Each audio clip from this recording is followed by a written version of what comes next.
Avant de commencer ce récit, je tiens à vous adresser une brève invitation.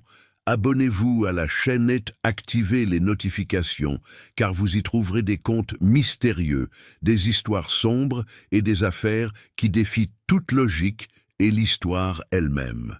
Maintenant dites-moi, d'où regardez-vous cette vidéo? Écrivez dans les commentaires, je veux savoir jusqu'où va cette histoire. Dans la France contemporaine, dans un Paris marqué par une élégance classique et d'anciens secrets cachés sous ses rues pavées, l'histoire commence avec des archives oubliées qui n'auraient jamais dû être ouvertes. Le protagoniste, Estélise Moncler-Élise, est une jeune historienne, spécialiste des lignées européennes oubliées. Elle travaille aux Archives nationales de France, un lieu paisible où le passé semble respirer parmi les cartons de documents jaunis et les scellés brisés par le temps. Méticuleuse et discrète, Élise est animée d'une obsession silencieuse, comprendre comment certaines familles ont influencé le cours de l'histoire sans jamais figurer officiellement dans les archives. De l'autre côté de l'histoire, il y a Henri de Valcourt-Antiquaire, influent, respecté dans les milieux universitaires et auprès des collectionneurs privés. Il se présente publiquement comme un mécène de la préservation du patrimoine. Pourtant, des rumeurs discrètes circulent parmi les chercheurs. Certains prétendent qu'il ne préserve pas le passé, mais qu'il le sélectionne. Ce qui ne lui est pas utile disparaît tout simplement. Le conflit principal éclate lorsqu'Élise reçoit par erreur une boîte de documents récemment découverts lors d'un inventaire d'archives transféré d'un ancien monastère français. Parmi ces papiers détériorés, on trouve une mention récurrente d'un nom improbable. Les Médicis VII, puissante famille italienne de la Renaissance, est liée à des documents qui suggèrent une présence secrète en France bien au-delà de ce que reconnaît l'histoire officielle. Mais quelque chose cloche. Les documents ne font mention ni de diplomatie ni de commerce. Ils évoquent des ramifications cachées, des lignées interrompues et un symbole récurrent. Des armoiries des Médicis déformées, accompagnées de marques inconnues, comme si la famille avait laissé une empreinte interdite sur le territoire français. Dès le départ, un malaise s'installe. Rien n'est certain. Seuls des indices fragmentaires subsistent, comme si l'on avait délibérément cherché à effacer tout lien entre les Médicis et les sombres événements qui ont marqué la France entre le XVIIe et le XIXe siècle. Élise remarque quelque chose d'encore plus troublant. Les documents n'ont pas simplement été oubliés. Ils ont été interrompus des pages, arrachés avec précision, des noms rayés chirurgicalement, des notes effacées en marge, avec de vieilles substances. Quelqu'un a tout fait pour que cela ne soit pas compris. Entre-temps, Henri de Valcourt apparaît comme le responsable du transfert de la collection. Il affirme que les documents sont des faux médiévaux sans valeur académique. Cependant, son insistance à récupérer la boîte précise qui est entrée en possession d'Élise éveille des soupçons. Il ne semble pas se soucier de l'authenticité, mais plutôt de ce que cela pourrait révéler. Le mystère s'épaissit lorsqu'Élise découvre un journal intime dissimulé dans la boîte. Ce journal n'appartient pas à un historien ordinaire, mais à quelqu'un qui se présente uniquement comme le gardien des lignées. Il contient des descriptions d'événements qui n'apparaissent jamais dans l'histoire officielle. Des réunions secrètes dans des châteaux français isolés, des symboles Médicis gravés sur des pierres souterraines et un mot récurrent écrit en latin ancien, interdit. À partir de ce moment, la réalité qui entoure Élise commence à se brouiller. Des fichiers disparaissent du système sans explication. Ses collègues nient avoir vu les mêmes documents. Et un détail troublant apparaît. Chaque fois qu'elle progresse dans ses recherches, quelqu'un revient consulter sa section des archives aux aurores. Le récit repose sur cette tension croissante entre découverte et effacement. Élise n'enquête pas seulement sur le passé. Elle est aussi observée par quelqu'un qui tente d'empêcher ce passé de ressurgir. Henri de Valcourt, quant à lui, ne s'engage jamais dans la confrontation directe. Sa présence est indirecte, presque institutionnelle. Il contacte ses supérieurs, remet en question les mutations, évoque la sécurité historique et le risque d'interprétation dangereuse. Mais ces actions recèlent une dimension plus profonde, une tentative systématique de contrôler ce qui peut ou ne peut pas être retenu. Le conflit principal est clairement établi. Le passé caché des Médicis en France face à ceux qui contrôlent ce qui devrait être oublié. Et au fond, Élise commence à soupçonner quelque chose d'encore plus troublant. Et si les Médicis n'avaient jamais vraiment disparu de l'histoire de France? Et s'ils avaient simplement changé de nom? L'atmosphère est empreinte d'une vigilance constante, de silence intermittent et de découvertes incomplètes. Rien n'est pleinement dévoilé, mais tout converge vers une vérité plus profonde, enfouie sous des strates de manipulations historiques. Au terme de cette première étape, Élise fait une découverte cruciale. Une signature identique à celle figurant sur les anciens documents apparaît dans un dossier moderne nouvellement catalogué, avec une date actuelle. Cela signifie que le passé n'est pas seulement étudié. Ça continue.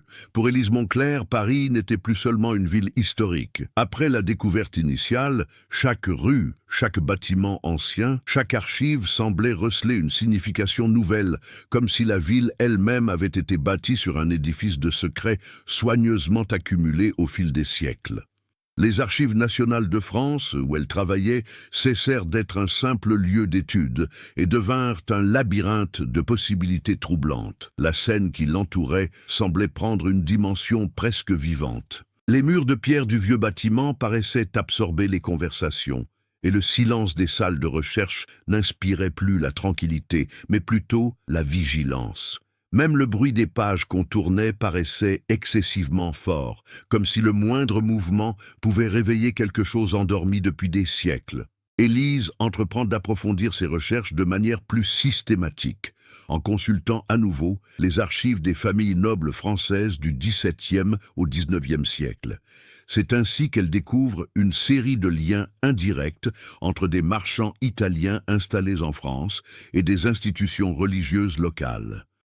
Ces noms apparaissent de façon fragmentaire, souvent associés à des donations anonymes, à la construction d'hôpitaux et au financement d'œuvres d'art qui n'ont jamais été officiellement attribuées aux Médicis.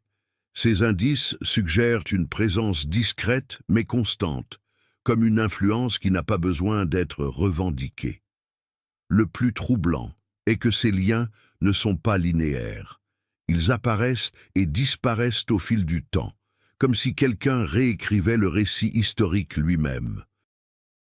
Dans ce contexte, de nouveaux personnages font leur apparition dans l'intrigue de manière subtile, mais essentielle. Parmi eux, Claire Duval-Clerc, archiviste chevronnée qui travaille au département depuis des décennies, connaît les couloirs des archives comme le prolongement de sa propre mémoire. Elle observe Élise avec un mélange de prudence et d'inquiétude, évitant les questions directes mais laissant échapper quelques remarques sur des documents qu'il ne faut pas toucher et des histoires qui ont déjà laissé des traces. Il y a aussi Antoine Lefebvre-Antoine, restaurateur de documents anciens travaillant dans un laboratoire rattaché aux archives, a accès à des matériaux qui passent inaperçus auprès de la plupart des chercheurs. Intrigué par le travail d'Élise, sa curiosité n'est pas innocente. Il reconnaît certains motifs dans les symboles qu'elle a découverts, sans toutefois préciser d'où lui viennent ces références. À ce stade du récit, l'antagoniste, Henri de Valcourt, se dévoile de manière plus structurée. Il n'agit plus comme quelqu'un qui cherche impulsivement à détruire des preuves, mais comme quelqu'un qui comprend parfaitement le système qui contrôle la mémoire historique. Son pouvoir ne réside pas dans la force brute, mais dans son influence institutionnelle. Il connaît des personnes dans les universités, les archives privées et même les organismes de préservation du patrimoine culturel. Henri représente une sorte de conservateur du passé. Pour lui, l'histoire n'est pas figée, mais doit être gérée. Et les Médicis, selon sa conception implicite, appartiennent à un ensemble d'informations trop dangereuses pour être interprétées librement. La dimension culturelle et historique de la France occupe ici une place centrale. Les références aux anciennes alliances entre royaumes européens, aux guerres de religion et au rôle de l'Église dans la préservation des documents constituent une toile de fond constante. Le pays n'est pas un simple décor, mais un organisme vivant, imprégné de mémoires contradictoires, où chaque période historique semble avoir laissé des cicatrices encore mal comprises. Au fil de ses recherches, Élise se rend compte que les symboles associés aux Médicis n'apparaissent pas seulement dans des documents italiens ou français isolés.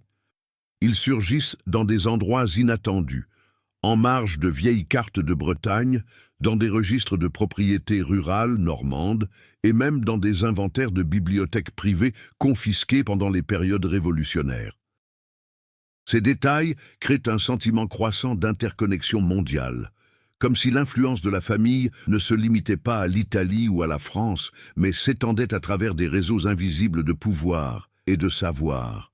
Le monde de l'histoire s'étend, mais se referme, se complexifie. Chaque nouvelle découverte n'éclaircit pas, elle ne fait qu'épaissir le mystère. Élise commence à comprendre que pour appréhender les Médicis en France, il ne suffit pas de trouver des documents. Il faut aussi comprendre qui décide de ce qui peut être trouvé.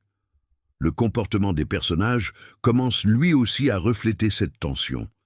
Claire évite de rester longtemps seule avec Élise. Antoine se met à travailler à des heures inhabituelles et ses propos deviennent de plus en plus énigmatiques. Même ses collègues des archives semblent modifier subtilement leur attitude, comme s'ils pressentaient quelque chose d'inexprimable. Henri, quant à lui, intensifie sa présence indirecte. Des demandes de consultation de dossiers sont envoyées. Certains documents sont requis pour vérification d'authenticité. Rien n'est fait illégalement ni ouvertement.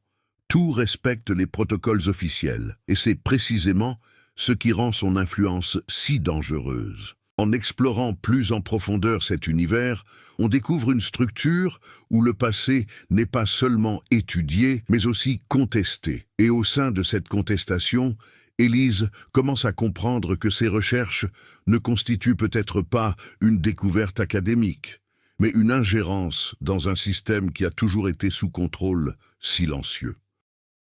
Dès l'instant où Élise Moncler confirme que les références aux Médicis ne sont pas isolées, le conflit cesse d'être purement intellectuel et prend une dimension résolument active.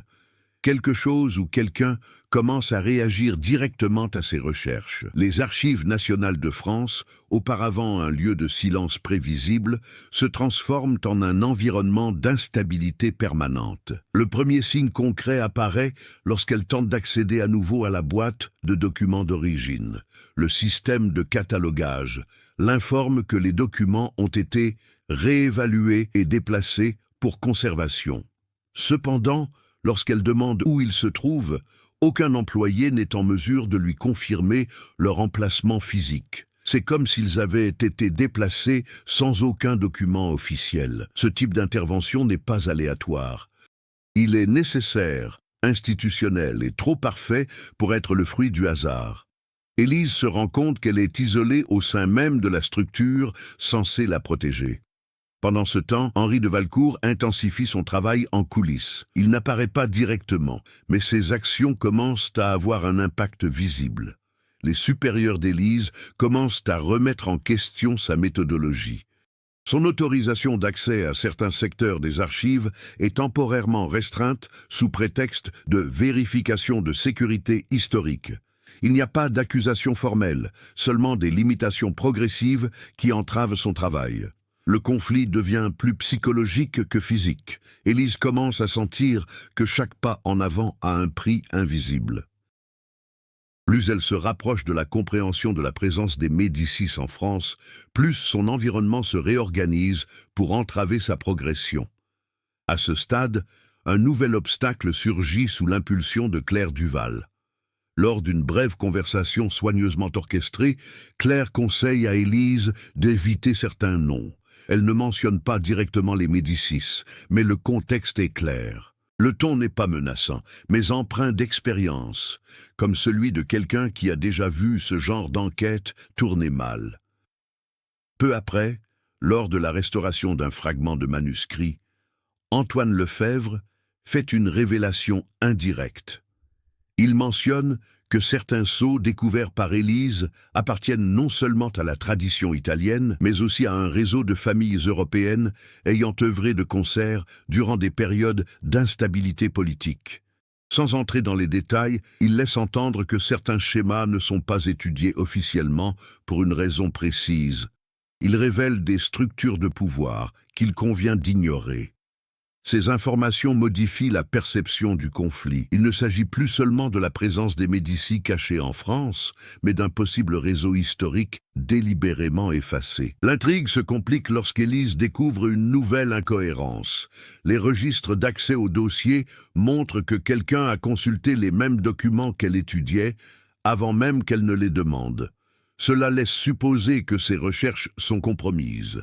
La tension s'accroît encore lorsqu'elle constate que certains documents physiques disparaissent après leur numérisation. Le système conserve la trace de leur existence, mais les originaux ne se trouvent plus dans les archives. Il en résulte un paradoxe documentaire, des preuves qui n'existent plus que sous forme de traces administratives, dépourvues de matérialité. Henri de Valcourt acquiert une présence quasi symbolique, exerçant un contrôle sur le récit historique. Il n'a pas besoin d'affronter Élise de front. Son pouvoir se manifeste par une réorganisation silencieuse de ce qui est accessible, interprétable, voire considéré comme légitime. Il incarne le conflit institutionnel contre la curiosité individuelle. L'atmosphère aux archives change peu à peu. Les employés commencent à éviter certaines conversations. Des services sont réorganisés sans préavis. Et certains couloirs sont temporairement fermés pour inventaire structurel, toujours par hasard près des zones fréquentées par Élise. C'est à ce moment que le conflit prend une nouvelle dimension, la solitude de l'enquêteuse. Élise réalise qu'elle ne peut plus faire entièrement confiance à ses collègues, au système ou aux documents officiels. Ses recherches cessent d'être collaboratives et deviennent solitaires par nécessité, non par choix.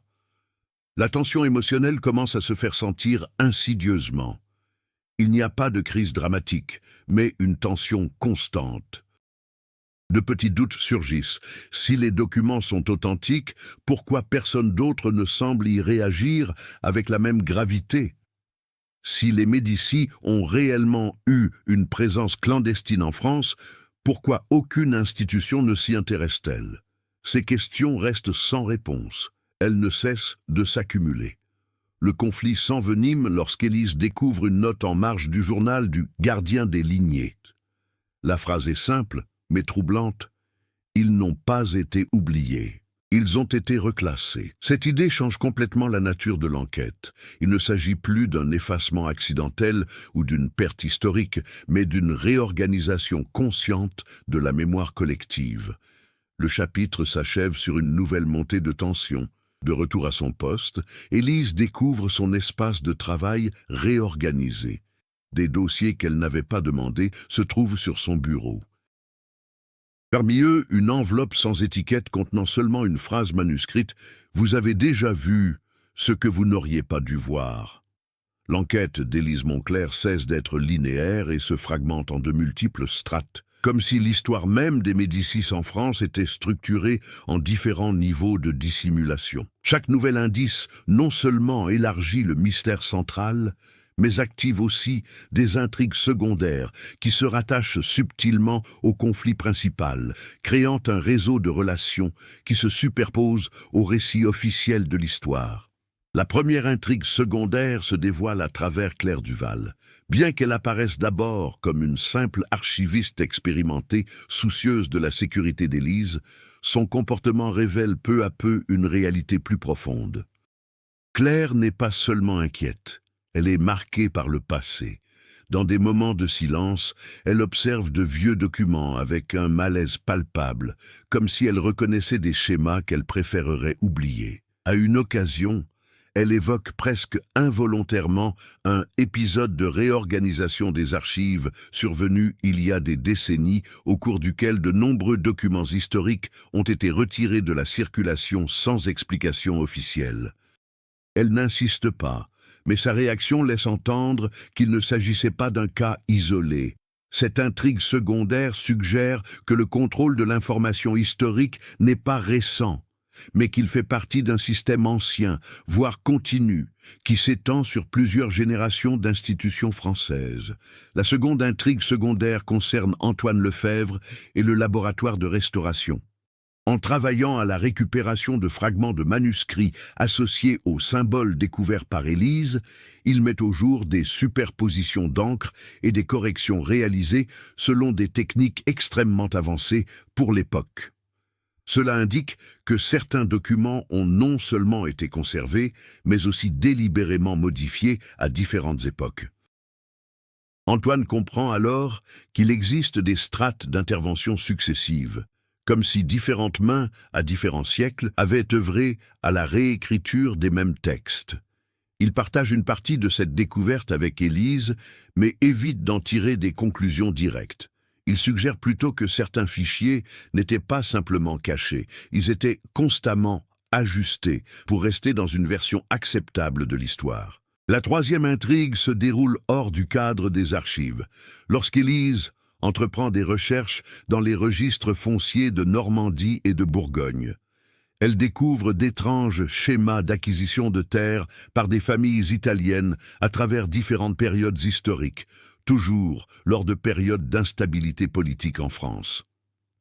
Ces propriétés ne formaient pas un empire visible, mais un réseau dispersé, presque invisible, qui s'étendait sur des siècles sans attirer l'attention. Le plus troublant est que ces propriétés semblent disparaître des registres officiels après quelques décennies, pour réapparaître sous de nouveaux noms ou sous de nouvelles administrations.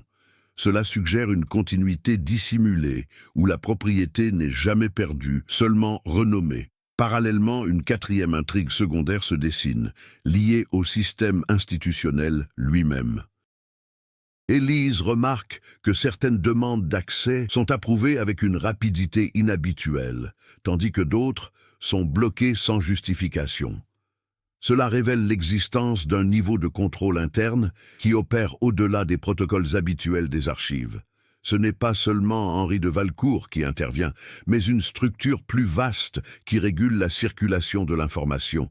La pression du temps s'intensifie. Les documents pertinents disparaissent peu après avoir été consultés. Certaines références numériques sont modifiées a posteriori. Le passé, au sein du récit, n'est pas figé. Il est modifiable. C'est dans ce contexte qu'une tension plus profonde se manifeste entre Élise et sa propre perception de la réalité. Chaque intrigue secondaire non seulement étoffe le mystère, mais ébranle aussi sa confiance en toute forme de récit historique. Si tout peut être modifié, alors rien n'est véritablement immuable. Claire, Antoine et même les institutions deviennent des pièces sur un même échiquier complexe. Aucun ne semble pleinement conscient de l'ampleur des événements, mais tous sont liés par une même structure invisible de manipulation historique. Henri de Valcourt demeure une présence indirecte, mais de plus en plus prégnante. Il n'intervient pas directement dans les intrigues secondaires, mais semble anticiper chaque développement. Lorsqu'Élise découvre un élément important, l'accès correspondant est déjà restreint. Lorsqu'Antoine repère une anomalie technique, le document original a déjà été retiré pour réévaluation. Cette synchronisation crée un sentiment d'intelligence distribuée, comme si le contrôle n'était pas centralisé entre les mains d'une seule personne, mais dans un système de préservation sélective de l'histoire. Le point essentiel de ces intrigues secondaires est qu'elles convergent toutes vers une même conclusion implicite. L'histoire des Médicis en France n'a été ni effacée par hasard, ni oubliée par le temps. Elle a été constamment réorganisée pour demeurer invisible sans pour autant cesser d'exister. Et plus Élise tente de relier ces fragments, plus il devient évident que son enquête ne se contente pas de révéler le passé. Elle interfère avec quelque chose qui est encore actif. Le chapitre s'achève sur une découverte discrète mais troublante. L'un des documents restaurés par Antoine contient une note absente du fragment original. La phrase, courte et écrite en ancien français, semble avoir été ajoutée récemment, bien qu'elle fasse référence à un événement du XVIIIe siècle. Il surveille sans cesse ceux qui tentent de se souvenir. L'enquête d'Élise Moncler atteint un point où il devient impossible de distinguer le hasard de l'intervention. Ce qui apparaissait auparavant comme un ensemble d'indices historiques se révèle être un système de confinement actif. Et c'est précisément à cet instant que tout bascule irrémédiablement. Le tournant commence par un événement en apparence anodin. L'arrivée aux Archives nationales de France d'un nouveau lot de dossiers provenant d'un ancien édifice religieux désaffecté de la région de la Loire. Parmi les boîtes scellées et les inventaires, un document attire l'attention d'Élise avant même son catalogage officiel. Un volume relié en cuir sombre, sans étiquette extérieure, mais orné d'un symbole en relief, les mêmes armoiries déformées associées aux Médicis. Contrairement aux autres documents, celui-ci ne présente aucun signe de détérioration compatible avec son âge apparent. Le matériau semble avoir été conservé de manière quasi artificielle, comme s'il avait été protégé du temps par un procédé qui dépasse les méthodes conventionnelles. Lorsqu'Élise met la main sur le volume, elle comprend qu'il ne s'agit pas d'un journal intime, ordinaire. Son contenu ne suit pas un ordre chronologique traditionnel. Au contraire, les entrées semblent organisées par événement et non par date, comme si le récit lui-même cherchait à échapper à la linéarité. L'impact se produit lorsqu'elle tombe sur une section intitulée simplement « Intervention en territoire français », ligne Médicis. Voici, pour la première fois, une description directe d'opérations discrètes menées par des membres de la famille Médicis sur le sol français, non pas en tant que diplomates ou financiers, mais comme agents d'influence structurelle. Des personnes stratégiquement placées au sein d'institutions religieuses, de banques et même d'archives historiques. Le texte suggère une chose troublante. Les Médicis n'ont pas seulement participé à l'histoire de France, mais ont activement contribué à sa réorganisation interne au fil des siècles. Le tournant s'accentue lorsqu'Élise découvre une liste de noms associés à ces opérations. Certains sont inconnus, mais d'autres appartiennent à des familles qui existent encore en France aujourd'hui, y compris des noms de familles liés à des institutions universitaires et administratives actuelles. Au beau milieu de sa lecture, elle découvre une note manuscrite qui diffère du reste du texte. L'écriture est plus récente et le ton est direct, presque personnel. Si vous lisez ceci, c'est que le cycle est déjà brisé. À ce moment précis, l'environnement d'Élise change sensiblement. Les lumières des archives vacillent brièvement. Le système de sécurité enregistre un dysfonctionnement momentané. Et pendant quelques secondes, tous les points d'accès numérique du bâtiment sont hors service. Lorsque tout revient à la normale, le volume physique disparaît du tableau. Aucun document ne fait état de son retrait. Aucun employé ne confirme son déplacement. Aucune caméra ne détecte d'anomalie. C'est comme si le livre n'avait jamais existé. Mais Élise sait qu'elle a lu chaque mot.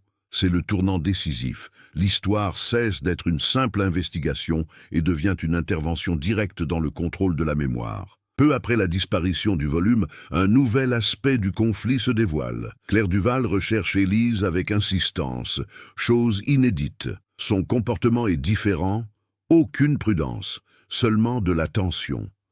Elle révèle avoir déjà vu ce type de document, il y a des décennies, et que chaque enquête menée à ce niveau se termine de la même façon, par la disparition des archives ou la révocation pure et simple du chercheur concerné.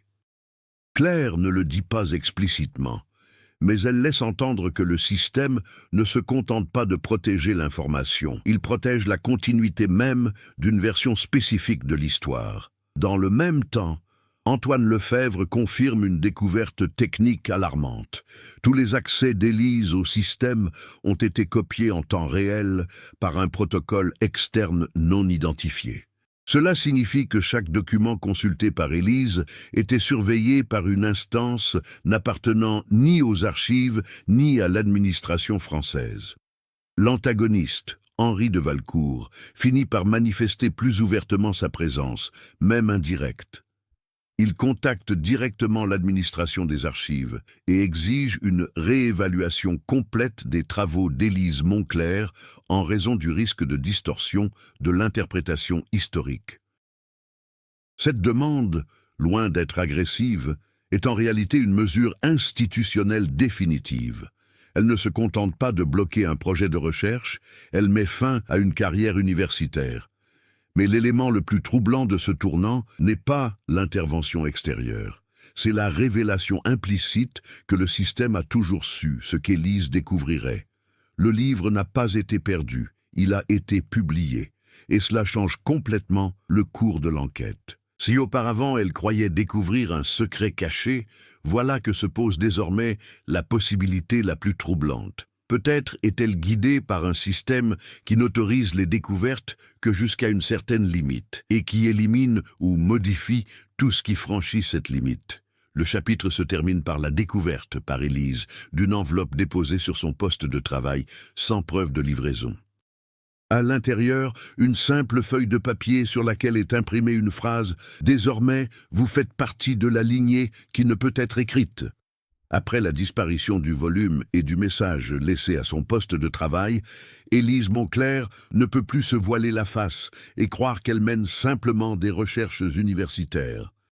Les Archives nationales de France, jadis un espace prévisible régi par des procédures et des règles, se mettent à fonctionner comme un organisme qui réagit directement à sa présence. La première conséquence est institutionnelle. Dès le lendemain de l'incident, votre accès au système est réduit sans préavis. Il n'y a ni suspension explicite, ni accusation directe. Seulement une série de petites restrictions. Certains secteurs deviennent temporairement indisponibles. Les requêtes nécessitent des validations supplémentaires et les demandes les plus simples sont retardées sans justification. Ce type de blocage ne semble pas accidentel. Il est progressif, presque poli, comme si le système tentait de l'éloigner sans donner l'alerte. Élise se rend compte que sa place au sein des archives a changé. Elle n'est plus chercheuse indépendante, elle est un élément surveillé. La seconde conséquence se manifeste dans le domaine humain. Claire Duval, qui jusque-là s'était montrée ambiguë, devient plus directe et émotionnellement épuisée. Lors d'une brève rencontre dans les couloirs, elle évite tout contact visuel prolongé et se contente de prononcer une seule phrase. Quand ça commence à bouger, il n'y a plus de retour en arrière pour ceux qui en voient trop. Puis elle s'éloigne rapidement, comme si elle craignait d'être entraînée dans la conversation. Ce changement renforce l'idée qu'il ne s'agit pas d'un complot isolé, mais d'un système qui a déjà eu des conséquences par le passé. Claire ne s'inquiète pas seulement pour Élise, elle se souvient d'un événement antérieur. Antoine Lefebvre réagit lui aussi aux conséquences de ce tournant, mais d'un point de vue technique. Il signale qu'une partie des documents numériques relatifs aux recherches d'Élise a été dupliquée sur des serveurs externes non identifiés. Autrement dit, tout ce qu'elle a consulté, annoté ou interprété n'appartient plus exclusivement aux Archives nationales françaises. Ces documents se trouvent ailleurs, peut-être même à plusieurs endroits. Cette duplication crée une nouvelle forme de menace. L'enquête ne peut plus être simplement arrêtée localement, car elle a déjà été reproduite en dehors de tout contrôle institutionnel. Dans le même temps, Henri de Valcourt intensifie son activité, mais cette fois de manière plus visible. Une communication officielle est envoyée à l'administration des Archives nationales, demandant le transfert d'Élise dans un autre département, en raison de l'incompatibilité de son approche méthodologique avec les protocoles de conservation du patrimoine. Le langage est neutre, presque bureaucratique, mais l'effet est clair. Une prise de distance progressive avec le groupe de recherche au sein duquel elle menait ses investigations. L'aspect le plus troublant, cependant, n'est pas la réaction des personnes qui les entourent, mais le changement de comportement du système documentaire lui-même. Certains fichiers qu'Élise avait consultés auparavant présentent désormais des modifications subtiles. Des notes supplémentaires ont été ajoutées, les références ont été adoucies.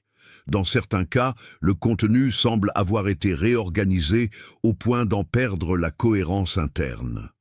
Il ne s'agit pas d'une suppression directe, mais d'une réécriture silencieuse. Cela a un impact psychologique profond. Élise commence à remettre en question non seulement ce qu'elle a trouvé, mais aussi ce dont elle se souvient.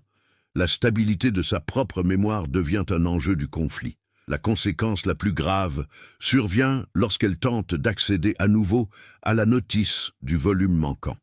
Le système l'informe que l'ouvrage n'a jamais été catalogué. Aucune trace numérique, aucune entrée physique, aucune référence croisée.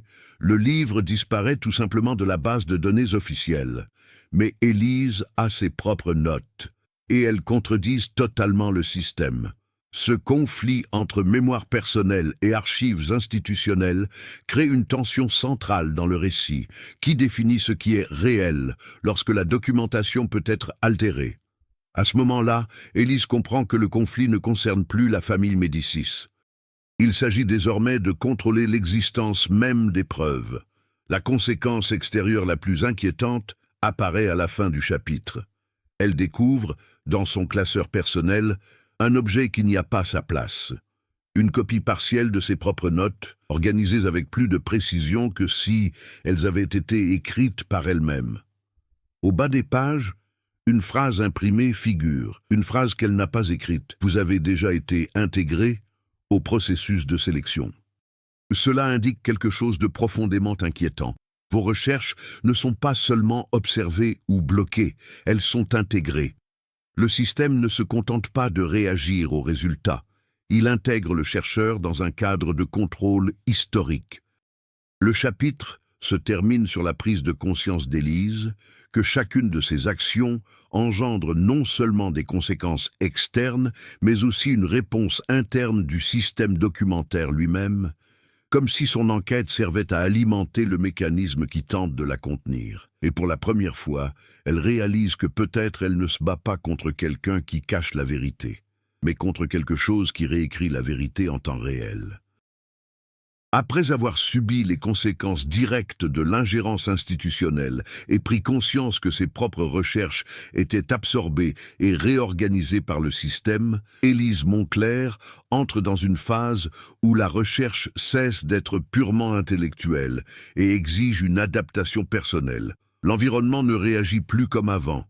Chaque tentative de progression provoque une réaction plus précise, comme si le système apprenait d'elle. C'est dans ce contexte que se pose le premier défi majeur, poursuivre les recherches sans dépendre des voies officielles des archives nationales. Pour la première fois, Élise est contrainte de renoncer à tout soutien institutionnel et de travailler avec des fragments d'informations épars, reconstituant les schémas à partir de souvenirs, de copies partielles et de notes personnelles.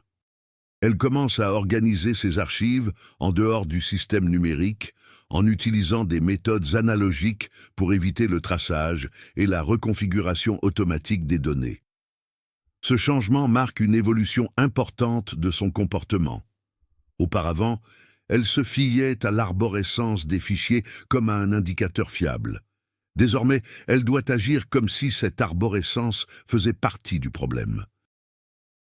La découverte capitale survient lorsqu'Élise décide de réexaminer tous les documents relatifs aux Médicis, mais cette fois en ordre inverse, en commençant par les documents les plus récents et en remontant aux plus anciennes mentions. Cette inversion stratégique révèle des schémas auparavant masqués par la linéarité des archives officielles. Elle comprend que les suppressions et les modifications ne sont pas aléatoires. Elles obéissent à une logique de conservation sélective.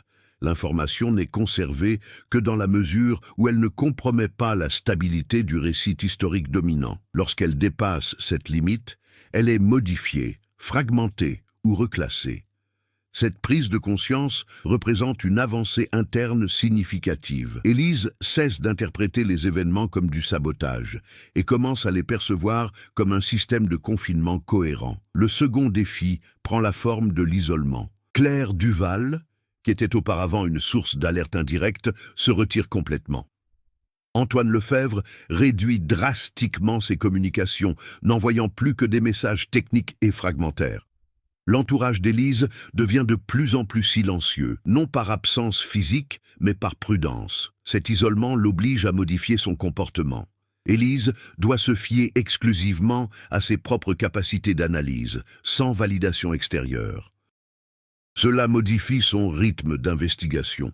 Elle se met à examiner les mêmes documents à plusieurs reprises, non pas pour y trouver de nouvelles informations, mais pour déceler des incohérences dans ce qui a déjà été modifié. L'évolution de la protagoniste se déploie progressivement et concrètement. Elle abandonne l'espoir de trouver des réponses définitives et commence à travailler avec des fragments de vérité. Au lieu de chercher une confirmation, elle recherche la cohérence au sein des imperfections. Dans ce processus, elle identifie un schéma récurrent. Chaque fois qu'un document relatif aux Médicis est altéré, il laisse des traces dans d'autres documents indirects, tels que des inventaires secondaires, des listes de transport ou des références croisées incomplètes. Ces traces ne sont pas effacées avec la même efficacité, ce qui suggère que le système de contrôle ne peut pas opérer avec une précision absolue à tous les niveaux simultanément. Cette découverte constitue une forme de résistance intellectuelle. Élise entreprend de cartographier le système même de réécriture de l'histoire, transformant le mécanisme de contrôle en objet d'étude. Le troisième défi se présente lorsqu'elle tente de reconstituer la chronologie des interventions des Médicis en France. Au lieu d'une chronologie claire, elle découvre des cycles répétitifs d'informations apparaissant et disparaissant, comme si l'histoire était revisitée et corrigée périodiquement au fil des siècles. Cela l'amène à une hypothèse plus complexe. Peut-être n'existe-t-il pas une seule version de l'histoire des Médicis en France, mais de multiples versions qui se chevauchent, maintenues dans un équilibre instable par un système de sélection continue. Cette prise de conscience modifie profondément la façon dont Élise se positionne au sein de l'enquête. Elle cesse de se percevoir comme une chercheuse de vérité cachée et commence à se voir comme une personne intervenant dans un processus actif de préservation de l'histoire. La croissance émotionnelle accompagne la croissance intellectuelle.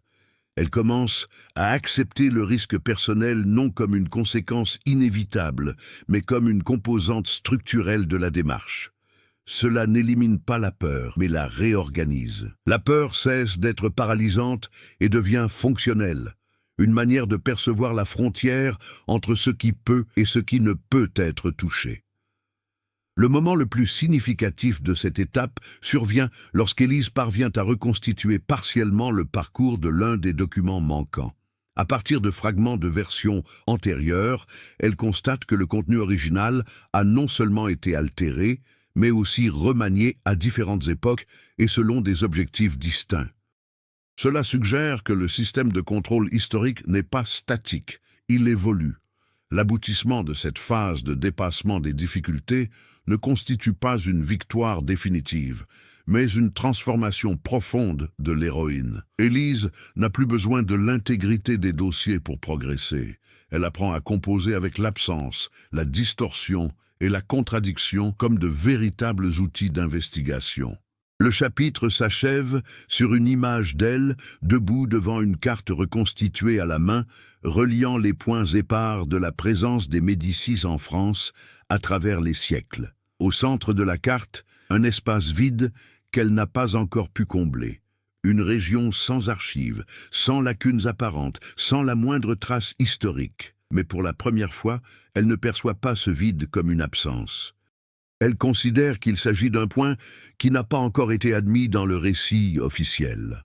Face à la carte reconstituée manuellement, Élise Monclerc comprend que l'enquête n'est plus un simple assemblage de découvertes éparses. Une structure claire se dessine désormais, encore incomplète, mais suffisamment cohérente pour révéler un schéma. La présence des Médicis en France n'est pas épisodique, elle est cyclique. Elle réapparaît à des moments critiques de l'histoire et disparaît précisément lorsqu'elle commence à devenir compréhensible. Cette prise de conscience marque le début des préparatifs pour le dénouement. Il n'y a plus de place pour les intrigues secondaires décousues, ni pour les indices isolés. Tout converge désormais vers un point d'origine unique, encore inconnu. La première action d'Élise consiste à résoudre les derniers fils des intrigues personnelles encore en suspens. Claire Duval, qui avait pris ses distances, laisse une dernière trace indirecte, une enveloppe discrètement déposée dans la section des archives anciennes, sans signature. À l'intérieur, une liste de dates précises. Il ne s'agit pas d'événements historiques connus, mais de périodes de réorganisation institutionnelle au sein même des archives nationales au cours des dernières décennies. À chacune de ces dates, un schéma se répète.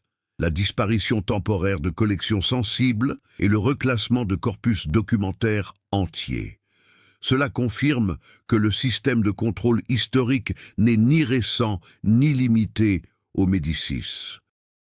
Il opère sans interruption au sein même du système français de conservation des documents.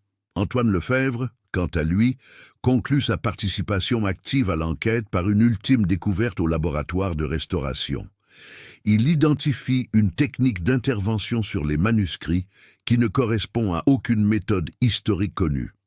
Il s'agit d'une forme de reconstruction sélective de l'encre et des fibres permettant de réécrire des passages sans laisser de traces évidentes d'altération. Le plus troublant est que cette technique apparaît dans des documents de différentes époques, suggérant une continuité opératoire à travers les siècles.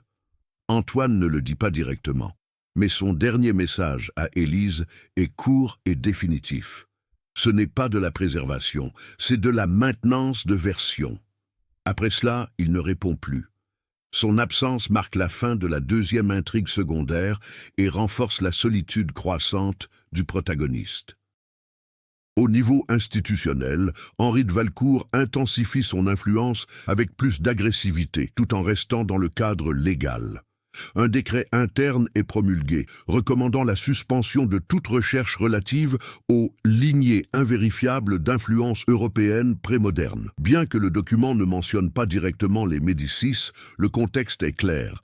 Il s'agit d'une tentative d'étouffer l'affaire. Parallèlement, Élise constate que ses accès numériques sont surveillés en temps réel avec une précision accrue. Chaque requête provoque une réorganisation quasi instantanée du système. Cela indique que le mécanisme de contrôle ne se contente pas de réagir, mais anticipe désormais les schémas de recherche. Cette anticipation prépare le terrain pour le point culminant. La dernière étape de la préparation a lieu lorsqu'Élise découvre un lien entre toutes les dates de reclassement institutionnel relevées par Claire et les périodes où apparaissent des lacunes dans les archives des Médicis. Ces lacunes ne sont pas fortuites. Elles coïncident avec des moments précis de réorganisation des documents. Ceci conduit à l'inévitable conclusion qu'il existe un point physique ou institutionnel où ces réécritures sont coordonnées. Non pas un simple système abstrait, mais un noyau opérationnel de sélection historique. Pour la première fois, l'enquête a un objectif concret. Élise relève également un élément encore plus troublant sur la carte reconstituée. Toutes les routes d'influence des Médicis en France semblent converger à différentes époques vers une région précise non répertoriée officiellement. Un espace sans archives administratives, sans propriétés associées et sans documentation historique cohérente. C'est comme si cette zone avait été délibérément exclue du récit officiel du pays. Ce vide cesse d'être un simple interstice et commence à être interprété comme un point de contrôle. Avant de poursuivre, Élise prend une décision cruciale. Elle organise toutes les preuves physiques et analogiques hors du système numérique. Cela inclut les copies manuscrites, les notes et les fragments reconstitués. Elle comprend que toute information contenue dans le système peut être altérée. Seules les données situées en dehors de celui-ci peuvent y résister. L'environnement se transforme à nouveau. Le personnel des archives évite tout contact direct. Certains services sont vidés sans explication. La circulation dans le bâtiment est réorganisée, limitant ainsi l'accès aux archives centrales. Il s'agit d'une préparation silencieuse, presque institutionnelle, à leur exclusion. Mais désormais, Élise n'y voit plus un obstacle. Elle y voit la confirmation qu'elle se rapproche du cœur même du problème. Le chapitre s'achève sur son regard face à la carte complète où toutes les lignes convergent vers un même point indéterminé. Elle ignore ce qu'elle y trouvera exactement. Elle sait seulement que toutes les versions de l'histoire qu'elle a analysées ont été modifiées pour empêcher que ce point ne soit pleinement compris. Et, pour la première fois, l'enquête ne porte plus sur le passé. Il s'agit du lieu où se décide le passé. La décision d'Élise Moncler de se rendre dans cette région inexplorée n'est pas un coup de tête, mais le fruit inévitable d'une série d'événements qui ont fini par s'imbriquer. Le point de convergence des Médicis en France, cet espace absent des archives officielles, cesse d'être une hypothèse et devient le seul élément qui n'ait pas encore été absorbé ni réécrit par le système. Elle ne signale pas sa visite aux archives nationales. Elle ne sollicite aucun soutien. Elle ne déclare aucun déplacement. Pour la première fois, l'enquête échappe totalement à la structure institutionnelle qui la soutenait auparavant et qui, désormais, la supervise. La région indiquée sur la carte mène à une zone rurale isolée entre de petits villages oubliés et des étendues de forêts anciennes où la présence de l'État français semble diluée. À l'approche d'Élise, le signal du réseau disparaît progressivement. Il ne s'agit pas d'une panne brutale, mais d'un affaiblissement progressif, comme si l'infrastructure elle-même était perturbée par une logique qui lui est antérieure. Lorsqu'elle arrive à l'endroit central indiqué sur la carte, elle ne trouve qu'une propriété abandonnée, un ensemble de vieux bâtiments partiellement enfouis sous les décombres, sans aucune indication, sans trace visible, sans aucune mention officielle de leur existence. Pourtant, l'architecture révèle quelque chose d'inquiétant. Il ne s'agit pas d'une ruine aléatoire. On y décèle une structure, une planification, une symétrie. Quelque chose a été délibérément dissimulé et non détruit. Le silence qui règne ici est différent du silence urbain. On n'y entend aucun bruit d'animaux réguliers ni de vent constant. C'est un silence qui semble organisé. Élise se dirige vers le bâtiment principal, une structure partiellement souterraine. Les portes sont déverrouillées, comme si l'on attendait quelqu'un. À l'intérieur, l'atmosphère est froide, mais pas déserte. Des traces de passage récentes sont visibles. La poussière, disposée en motifs, indique une présence humaine récente ou récurrente. Au centre de l'espace, elle découvre ce qui semble être une salle d'archives, mais différente de celle des archives nationales. Les murs sont couverts de niches vides et de structures métalliques évoquant des systèmes de stockage, mais sans étiquette, sans catalogage apparent. Ce sont des archives sans identité, mais fonctionnelles. Et puis elle trouve les disques. Contrairement à tout ce que vous avez vu jusqu'ici, ces documents n'ont subi aucune modification ni fragmentation. Ils sont continus, complets et organisés. Mais leur contenu est bouleversant. Les Médicis n'étaient pas seulement présents en France.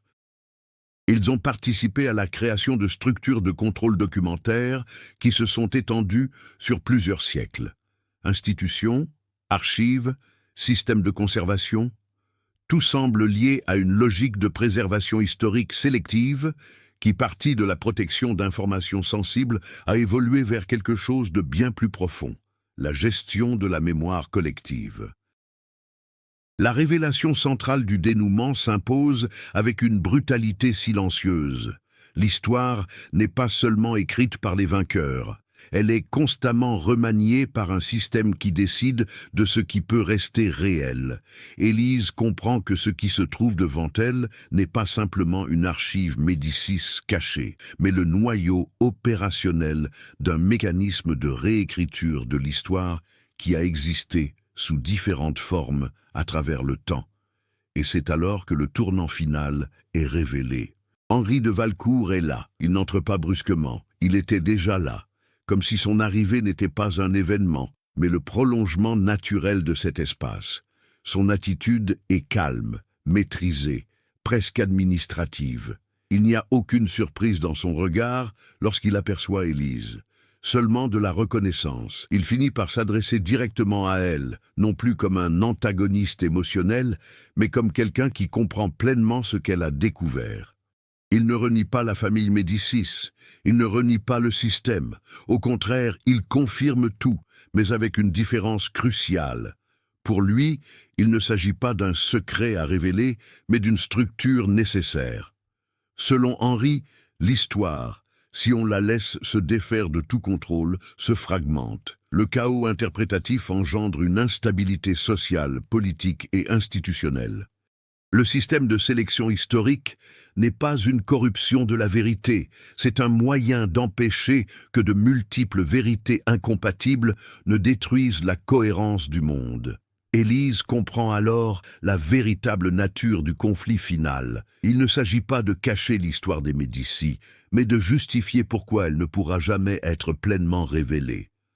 La tension atteint son paroxysme lorsqu'elle comprend que ce lieu n'est pas qu'un simple dépôt d'archives. C'est un point de décision, un centre où les versions de l'histoire sont conservées, modifiées ou rejetées.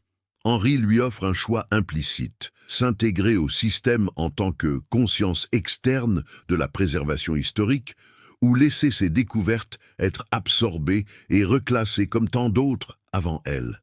C'est alors que le véritable point culminant se produit. Élise recusa. Mais ce refus n'est pas verbal, il est structurel. Elle décide de diffuser l'intégralité des documents physiques qu'elle a pu rassembler, les dispersant dans tout le système local et brisant ainsi la logique du confinement unique. Ce faisant, elle ne détruit pas le système, elle le fragmente. Dans les archives, les lumières vacillent. Des enregistrements se dupliquent, des versions contradictoires d'une même information apparaissent simultanément. Le système, habitué à la cohérence, devient instable. Henri observe sans réaction immédiate, comme quelqu'un qui a déjà vu ce type de rupture. Et puis il dit quelque chose de simple. Il ne sera plus possible de déterminer ce qui est vrai. Le point culminant ne se conclut pas par une victoire éclatante, mais par la dissolution de la stabilité narrative. Le système ne s'effondre pas entièrement, il se fragmente. Quand Élise quitte la structure, le monde extérieur semble le même, mais quelque chose d'essentiel a changé. Les archives officielles existent toujours, mais elles sont désormais concurrencées par des versions alternatives qui commencent à émerger à différents endroits. L'histoire des Médicis en France n'a pas été révélée, il a été commercialisé en plusieurs versions, et aucun d'eux ne peut plus être complètement effacé. Après la fragmentation du système de sélection historique, rien ne revient à son état antérieur, mais rien ne s'effondre non plus complètement. Ce qui se produit est plus troublant. Une coexistence forcée entre différentes versions d'une même histoire. Élise Moncler revient des souterrains sans aucune confirmation officielle de ce qui s'est passé. Les archives nationales continuent de fonctionner. Les couloirs restent silencieux. Les archives restent rangées. À première vue, tout semble intact, mais sa perception a changé à jamais. Dans les jours qui suivent, les effets de cet événement culminant se manifestent subtilement et progressivement. Les documents relatifs aux Médicis en France apparaissent en double dans les archives officielles, des versions contradictoires coexistant. Dans certains documents, la famille apparaît comme une influence discrète et limitée. Dans d'autres, comme une structure centrale du contrôle historique européen. Il existe aussi des versions intermédiaires et fragmentaires qui ne permettent pas de reconstituer un récit complet. Ce qui est le plus inquiétant, ce n'est pas l'incohérence en elle-même, mais le fait qu'aucune de ces versions ne soit automatiquement supprimée. Le système qui, jadis, filtrait et réorganisait l'information semble désormais incapable de décider ce qui doit être conservé. De ce fait, le discours officiel entre dans un état d'instabilité permanente. Henri de Valcourt disparaît des archives institutionnelles peu après les faits. Aucune trace de sa révocation, de sa démission ou d'une enquête n'est retrouvée. Sa présence devient tout simplement incohérente. Dans certains systèmes, il figure encore comme responsable de certaines décisions administratives. Dans d'autres, son nom a disparu. Cette fluctuation renforce l'idée qu'il n'était pas seulement un individu, mais une fonction au sein d'un mécanisme plus vaste, une pièce qui perd sa définition lorsque le système qui la soutient cesse de fonctionner de manière unifiée. Claire Duval n'est pas non plus revenue travailler. Son nom figure toujours dans les archives, mais sa présence physique n'est plus confirmée par ses collègues. Antoine Lefebvre, quant à lui, n'apparaît que dans des communications indirectes, émanant d'institutions de restauration. comme si sa contribution avait été absorbée et redistribuée sans qu'on lui attribue clairement le mérite. Élise observe tout cela sans espérer un retour à l'ordre antérieur. Elle comprend que ce qui a été brisé ne peut être reconstruit. L'histoire n'est pas redevenue libre, elle a simplement cessé d'être unique. L'impact le plus profond, cependant, se produit en elle-même. Les notes qu'elle a prises tout au long de l'enquête présentent de subtiles variations lorsqu'on les relit. Des phrases changent de place, les dates sont réorganisées. Certaines pages semblent appartenir à différentes versions d'un même souvenir. Cela suggère que l'effet de la fragmentation ne s'est pas limité au système institutionnel, mais a également affecté la manière dont l'expérience elle-même peut être consignée. Le monde qui nous entoure ne reconnaît officiellement ni l'existence d'archives centrales de sélection historique, ni une quelconque intervention directe des Médicis à ce niveau. Cependant, de nombreux travaux universitaires commencent à paraître simultanément dans différents pays, chacun proposant une interprétation distincte de la même lignée. La France, en particulier, devient un espace de conflit narratif silencieux. Il n'y a ni guerre, ni conflit déclaré. Seules des versions incompatibles de l'histoire coexistent dans une circulation contrôlée. Le voyage d'Élise ne constitue pas une conclusion, mais un changement de perspective.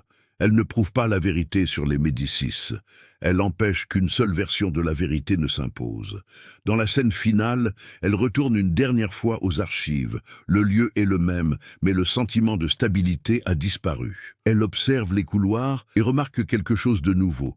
Sur certaines étagères, les mêmes documents apparaissent avec de légères variations dans leur catalogage, comme si l'espace lui-même hésitait quant à sa propre organisation. Elle comprend alors que le système n'a pas été détruit, il a été ouvert, et ce qui était autrefois contrôlé est désormais en pleine mutation. L'histoire des Médicis en France n'est pas terminée, elle n'a plus de forme unique. Des mois plus tard, Élise Moncler ne travaille plus aux Archives nationales de France. Son nom figure toujours dans les registres, mais son rôle apparaît de manière incohérente selon les différentes versions du système, comme si son parcours professionnel avait été réécrit en parallèle. Dans certaines versions de l'histoire institutionnelle, elle n'a jamais enquêté sur la famille Médicis. Dans d'autres, ses recherches sont citées comme une référence interdite. Dans des versions encore plus fragmentaires, elle est décrite comme quelqu'un qui a mis au jour une structure qui n'aurait pas dû être observée. Dans le dernier billet qu'il conserve, une seule phrase demeure intacte. L'histoire n'est pas terminée, elle n'est simplement plus unique. L'histoire des Médicis en France soulève une question qui dépasse le cadre des archives et des institutions. Dans quelle mesure l'histoire que nous connaissons est-elle unique? Ou simplement la version qui a été autorisée à exister? Si cette histoire vous a fait réfléchir, n'hésitez pas à laisser votre avis en commentaire. Croyez-vous que l'histoire puisse être réécrite dans le silence? Abonnez-vous à la chaîne pour suivre de nouveaux mystères, des secrets historiques et des histoires qui remettent en question nos certitudes. Et dites-moi d'où vous regardez en ce moment même. Votre présence fait aussi partie de cette histoire. Jusqu'au prochain mystère.